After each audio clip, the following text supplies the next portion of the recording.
Welcome to It Happened in Grand Prairie, Texas, as we bring you the history of our city and some of the people that are making that history today, some that are continuing to make history even for the future. And we just are so pleased today to have two young men that have brought a new subject to Grand Prairie as far as your interviewer is concerned, and we're just so pleased that they're with us, and they have on beautiful yellow shirts. We're wonderful, wonderful, wonderful, because we're doing today our history tape number 663, and it's entitled Victim Relief. And you'd think we know all about everything in the world to use those two words together and to not know what we need to know without them being here. So first of all, I'm so pleased. Regine Bush, we're glad to have you back, young man. Thanks, Ruthie. Glad to be here. I'm so glad that Vietnam let you out of the cage and let you come back home and be a wonderful president for your group. And now you are an outgoing president, and you have a new one coming on board, but you have made your way in Grand Prairie, Texas with that particular thing.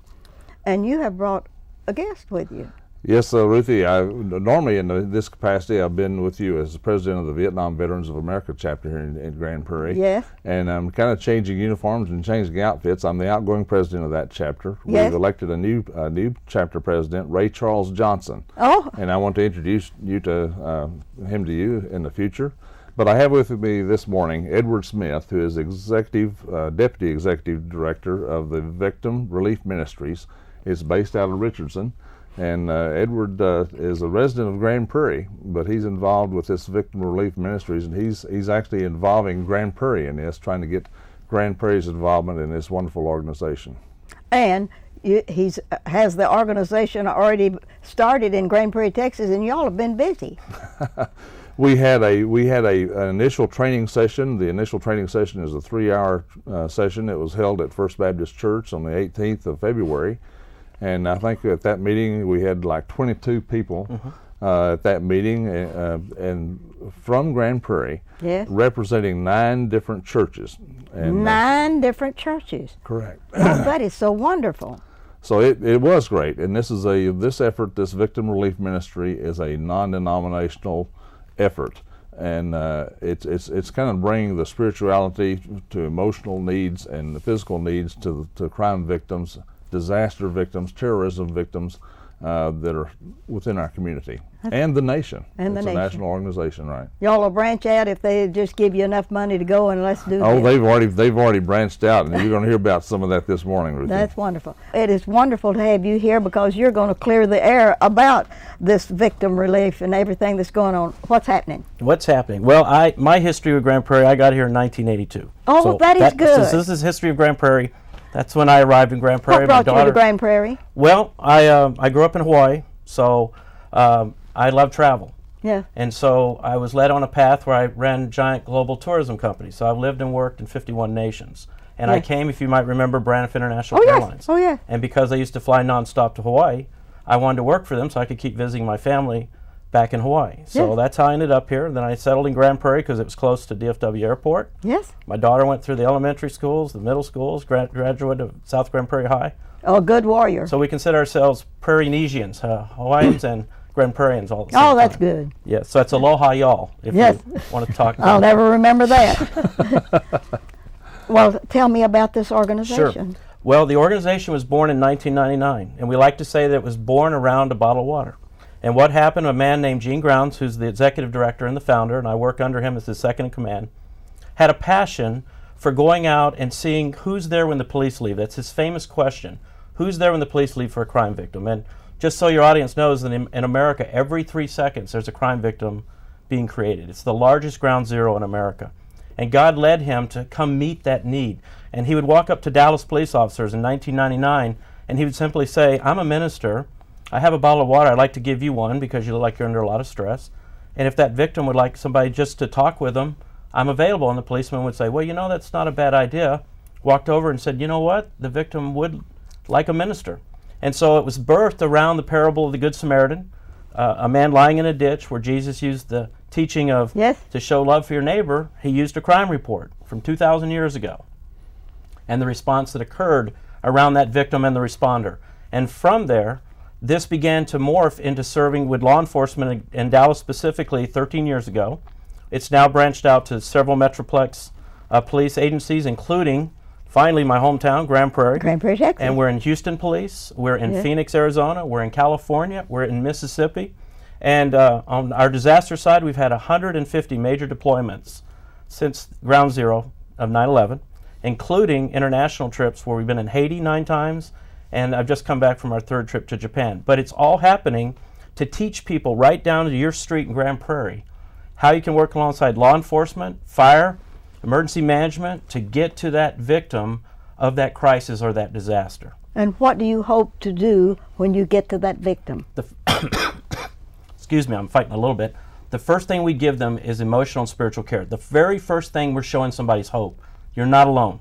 Somebody cares about you. Somebody cares about you. Somebody cares about you. And for Ray, for example, he's where I was 11 years ago. Comes with a willing heart, wants to learn what to do. The very first thing we teach is called a ministry of presence, where we teach people, let's keep our mouths closed.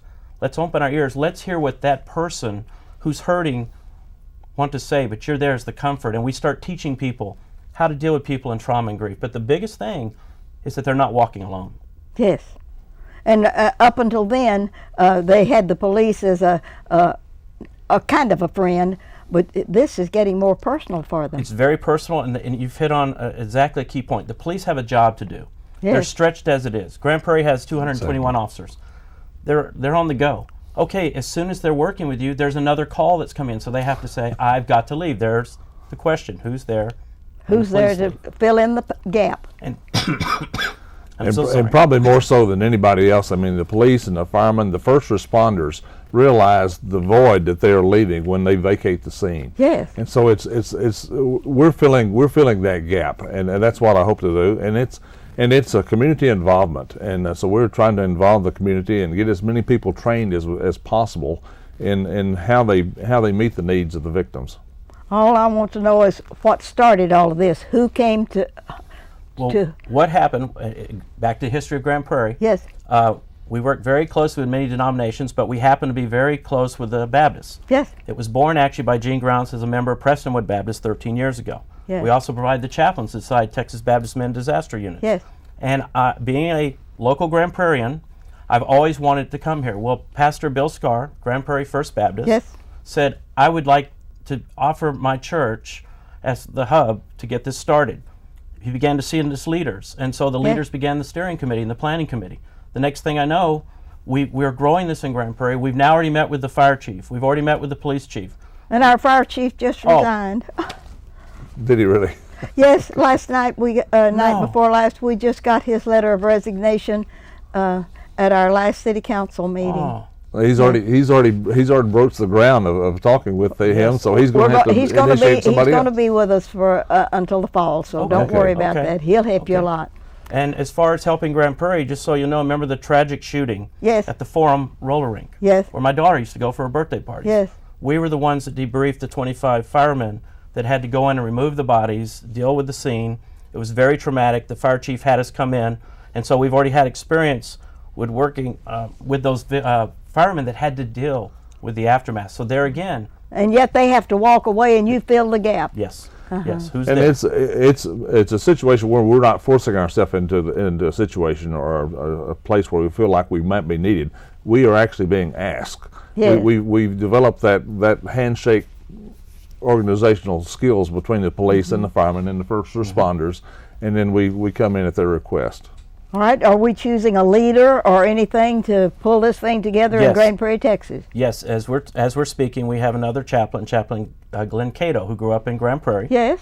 A member of First Baptist. He's the part of the original leadership team. He's my chapter director. So even though I live in Grand Prairie, I'm dealing with a national and global scale. I give all the support I can to the local, but we actually have a team in place under Glenn. We're racing up more and more being trained. He goes through full training in just a few weeks at a special training we're holding at Texas Baptist Men's headquarters. We're also doing training here April 13th and 14th at First Baptist Church, open to any denomination to come. Yes. And so we're going to raise that up.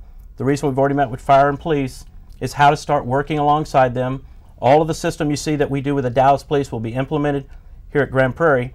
And what happens is a volunteer can work locally, right here in the backyard of their own city, or they can respond with us in Dallas, or they can respond to tornadoes or hurricanes or earthquakes across the nation, or even across the world. But it's being trained as we're speaking. We already have 21 trained in Grand Prairie, and we're hoping very soon to be at 40, and then 50, and then 100.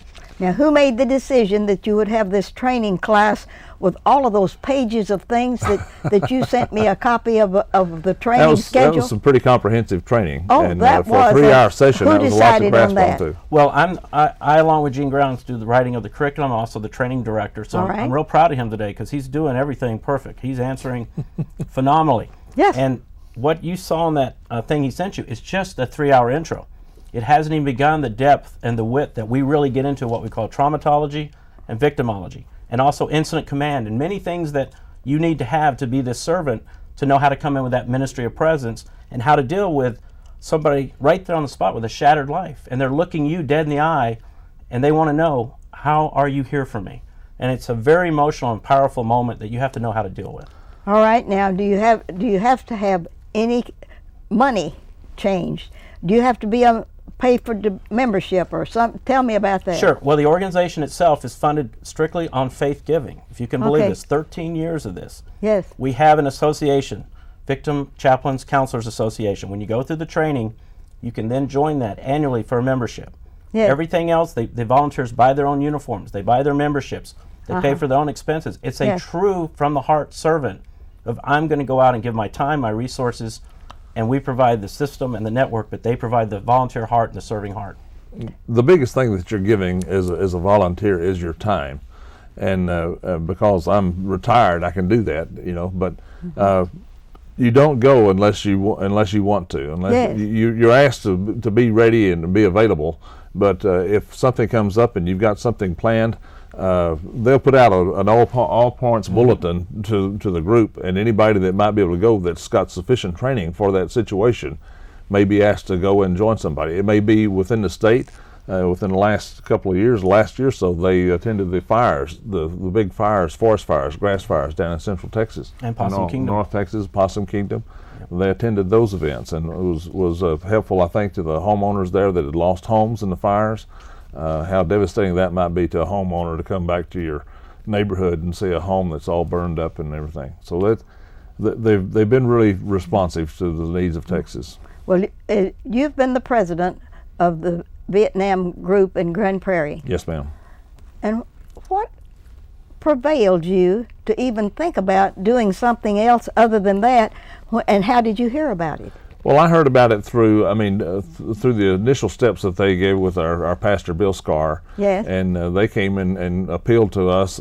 We had, I think last year, we had a fall festival type thing. Mission Fair. And they came and presented. Edward and some of his people from Victim Relief Ministries actually worked a table at that, gave out some information on this, and a number of people within the church said, hey, I want to probably do that. Aren't you glad somebody brought you the message? Well, yes, and we're trying to get through this show right here. We're trying to get the message out to others that others can be volunteers, and we would like their participation in this. And it costs them very little, other than their time and their love for other people. Right, and it's just being a good neighbor. As a deacon at First Baptist Church, we see the needs. We have ministries within the community, and this is just a greater extension of our love for our Christ. And when you came to this first training session, and they gave you all of this paperwork, did you think that you might have made a mistake, or did you think, boy, this is exactly what I've been looking for? No, I'm hoping that I have enough time to sufficiently give to this, Yes. to benefit them and myself.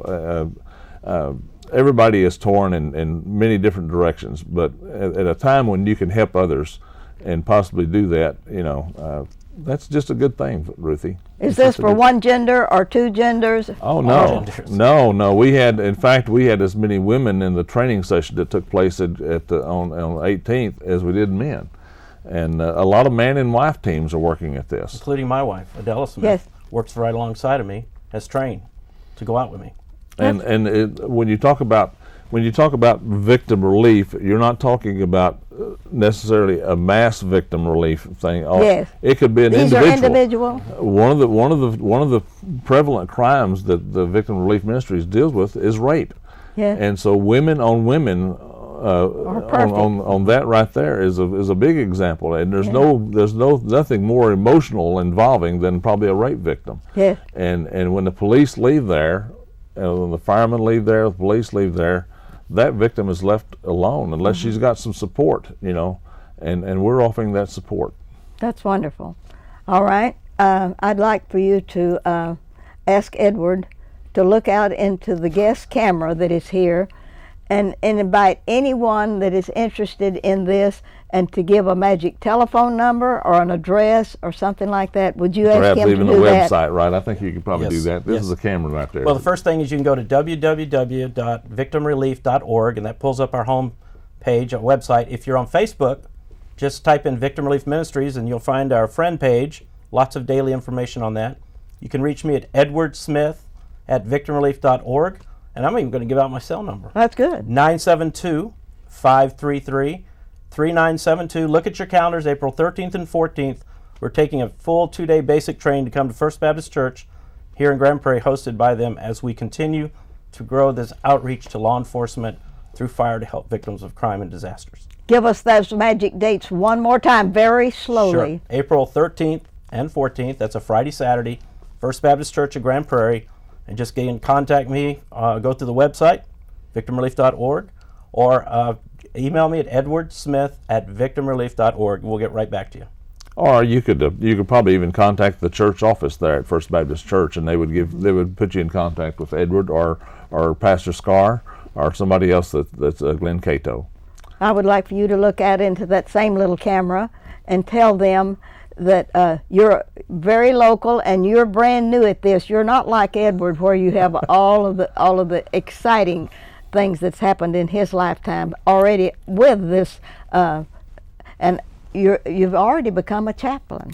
Well, I was given this shirt a little bit prematurely. I'm going through that training.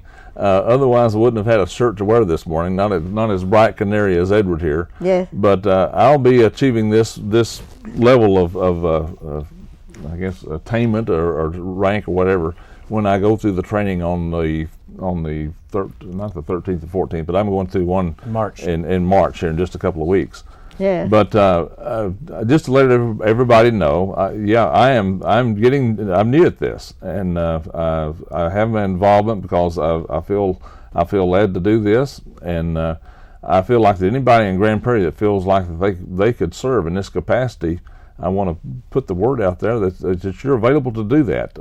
Are you talking to the people in your camera? I'm trying to talk to them. All right, come on.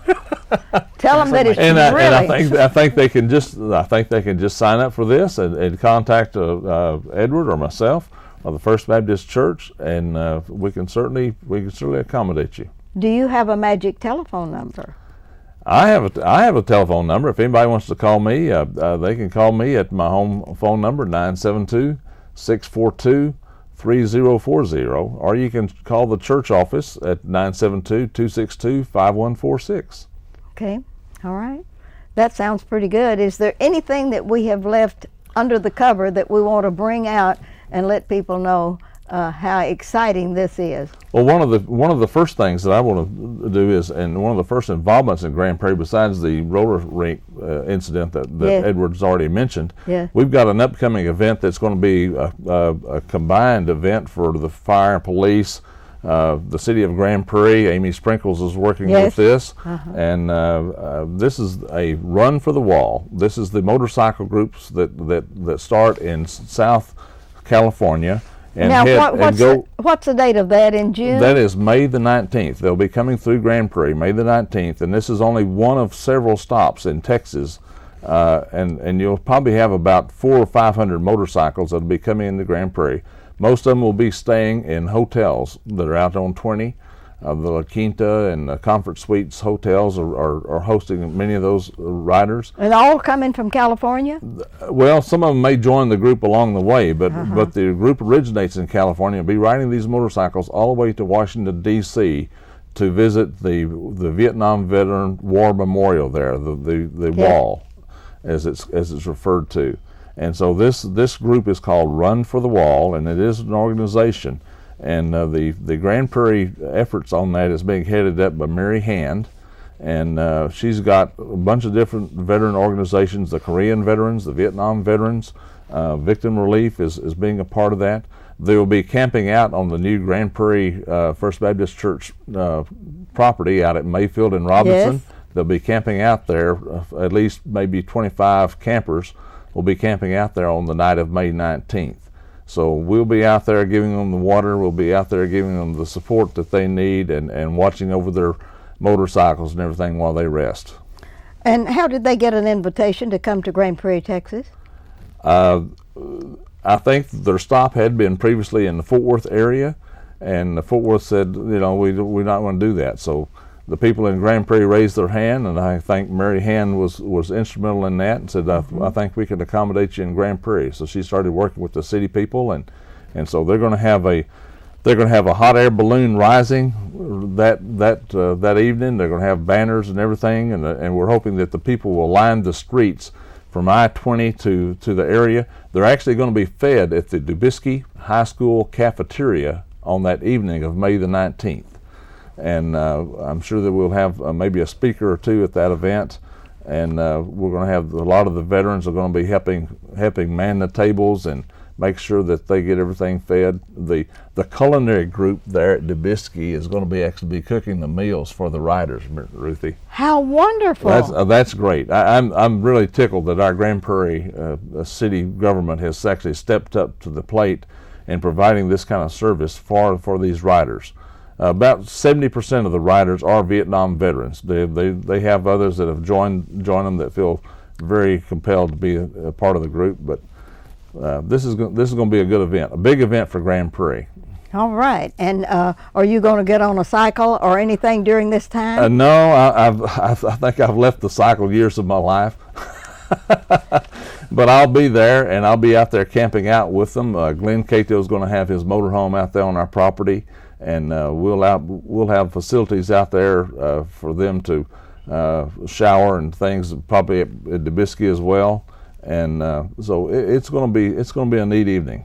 And what is your contact with California that you got involved in this extraordinary, exciting? They do have Tom Cameron, who is he is the logistics person on the wall, and it's a pretty well oiled organization, and so he's the guy that's involved with the camping groups, because they not only camp here, but they'll camp other places. Their first stop before they get to Grand Prairie is Odessa. Yes. So they will be riding on May the 19th from Odessa to Grand Prairie, which is a long And from long Grand route. Prairie to where? Grand Prairie, I think they make a stop in Tyler, then they go over to the Shreveport area. Into the Shreveport Right. area. And Okay. then head on the way up to on up I-30 on up to D.C. Well, you sure do have a hard line to follow, because keeping up with all of the things that you're involved in, we need to know more about that. And thank you for telling us about that at Mr. Edwards' expense of his wonderful group, because that's two good things. And you may have him riding a motorcycle or meeting them there to see if there is a relief that they need to have from your group. I'll be wearing the yellow shirt. You always have on the yellow shirt. I'll probably be toyed between wearing my Vietnam shirt, Vietnam veteran shirt, and our VRM shirt. For the next things that are happening to victim relief in Grand Prairie, Texas, anything you want to announce, you have about 2 minutes to do that. If you'll do that publicly and invite them, give them the date, time, and place of anything that you think they might be interested in, to find out more about victim relief and how they could have a part in it if they're so moved. Right. I just want to reemphasize the 2-day training. This is a 16-hour training that takes place on April 13th and 14th. That's a Friday and Saturday. Contact Edward at his cell phone number 972-533-3972. I think that's right. Yes. And or you can go to the website that was previously mentioned in the tape. And that's the only thing that's forthcoming is in April. That's the only thing we've got, unless we have a disaster or a tragedy happening between now and then. I hope that doesn't occur. But if they did, you all would be all Activated. prepared. We would be there. You would be hopefully. there. We'd be there. Well, I want to thank you all for being braver than Dick Tracy. Y'all are Thanks, just, Ruthie. and I know that probably Edward doesn't know who Dick Tracy Oh, yes, is. I do. He's not from the old school. He's Tom Nix. Yes. Well, I want to thank y'all for bringing pleasure. something new to Grand Prairie as far as I'm concerned, and I want to thank you for, as I said, for being very brave to do that and caring about people, because the school has a heart for boys and girls, and Lifeline Shelter that we work with has a heart for people, and you all have a people that have been hurt.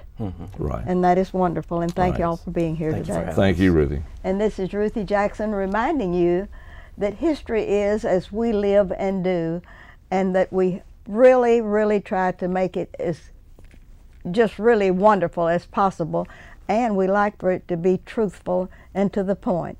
And thank you very much for caring about your city of Grand Prairie, Texas, its history, its advances in history, and the other things that come about in our wonderful city. God bless Grand Prairie, God bless the United States of America, and God bless each and every person that cares about others. Thank you for watching our show.